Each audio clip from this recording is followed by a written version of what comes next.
Hello everyone, my name is Imran and welcome back to our channel. In this tutorial we are going to talk about how to create variation listing on eBay. So let's get started. First of all, you need to log into your account, and at the top right corner you will see that my eBay. Just click on this option, and after that click on listing over here, and on the right side click on create listing. Go for single listing and select the listing you want to start from. Right now you can see I have Pokemon TCG Charizard base set.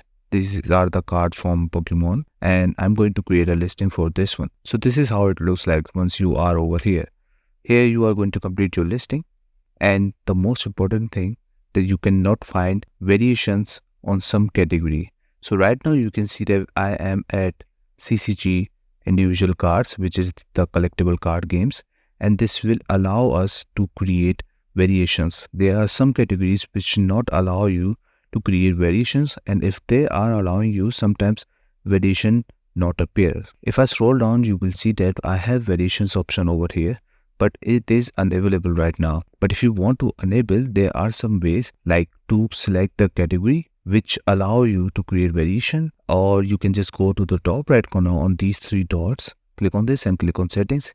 You can see that I have variations open over here, but still it's not working. But if you scroll down, you can see that we have pricing format also, auction and buy it now. If we click on buy it now, and let's wait for a while until it's load up. And now if I scroll up, you will see that I have my variations option now. I can create my variation from over here. Click on edit and you can click on continue. After that, you will end up over here and you can start creating your own variation. Once you do that, just click on continue and it will be added. So this is how you can create your variation listing.